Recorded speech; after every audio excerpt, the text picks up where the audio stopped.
Alright, now we're ready to get off that crank pulley. As you can see, I got a socket in there. I got a breaker bar with a cheater bar. Aluminum is good enough. Now the fun part is to prevent the engine from turning. Ooh, look, there's my doggy. He's always with me everywhere I go. He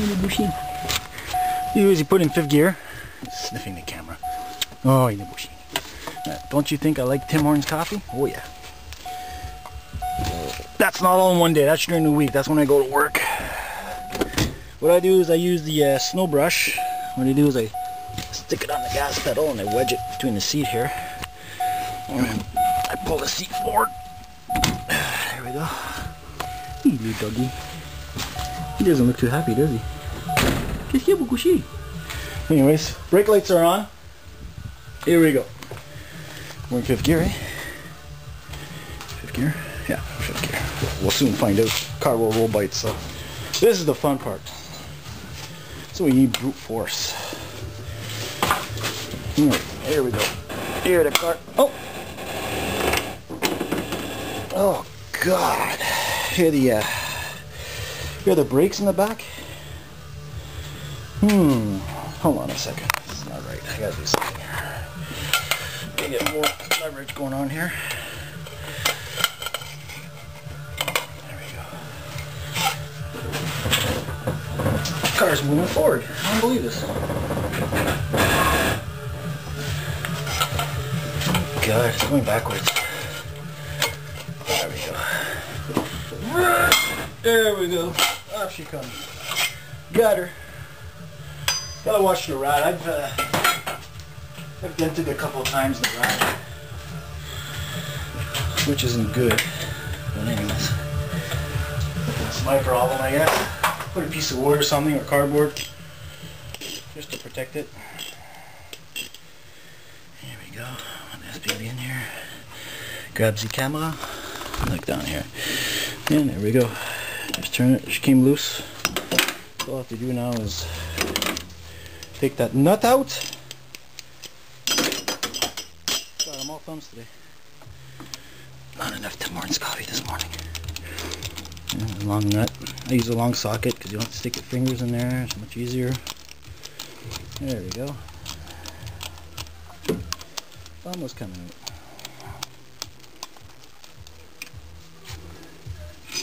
There we go. See? Here's up. Alright. Later. This is the fun part. I don't understand. On my other crank, because I rebuilt this engine recently, it would come right off. Now I gotta force it off. I don't understand. Tighter tolerances maybe? In that case, what you do is you use a screwdriver or something and it should come right off. Yeah. I had a breaker bar somewhere. Where did I put it? Oh boy. Yeah, wait. I just use a pry bar. Just go gently on the plastic because you don't want to break it.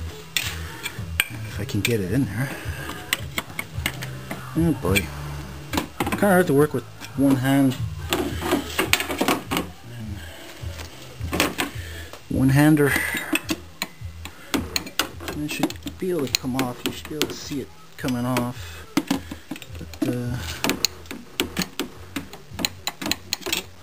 he's coming loose now. This is a two-hander. I'll be right back. Well, there we go. Sucker's coming off. There we go. There's the pulley. She's off now. Set her over here on my table for my other mess. I started taking off these bolts here before and I noticed that I didn't take off the pulley. It's much easier with the pulley removed. There's another one. There's one hiding under there.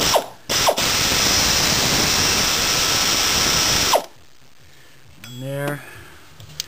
One over there.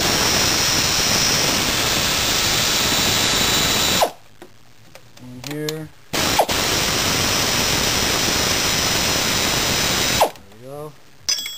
Got a couple underneath. So I need this long socket because they're going to be hitting the rad if I keep the extension on it. The extension. Oh boy. There we go. Sorry about the camera shake there. I needed my other hand. what I should do is get my light on there so you guys can see what I'm doing. Oh boy. One of these.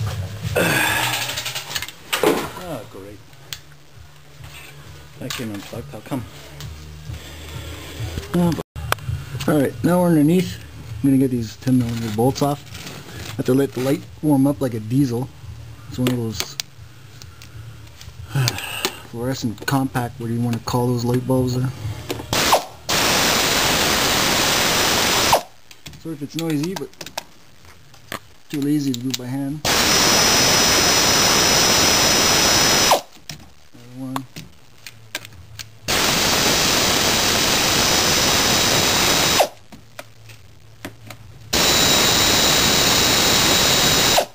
I just let them fall on the floor. I know where they go anyways. Missing one over here. I don't know where that one went. Anyways, drop these suckers. There we go. Alright, that's done. Oh boy. Alright. There we go. And we can get this cover off. Usually when you do your adjust your valves, what you would do is you just remove this cover here, and then you have like an arrow on there. You follow the instructions in the book, and that's how you adjust your valve. You don't have to remove everything, which is pretty decent. Get this cover off. So here, bolts fell out. Anyways, all right.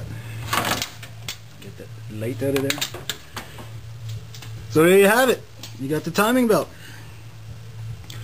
Now the next step, we're going to remove the timing belt. So that's what we're going to do. To make it easier, what I do is I remove that pulley down there, the one on the bottom. So what I do, that's 14mm. So I'm going to grab a 14mm socket, and I'm going to remove that. But before I do that, I got to check my timing. So what I'm going to do is I'm going to time it the way it should be per spec. So I put the 22mm bolt back in. Blah blah blah blah. There we go. Then I'm going to turn it so we get the proper markings. I should probably shut the light on, right? The camera. Get a better view for the camera there. There we go. I'm going to grab my ratchet that I've dropped before because of my butter fingers. There we go. Okay. Grab a 22mm socket. Gonna use Junior here. 22mm.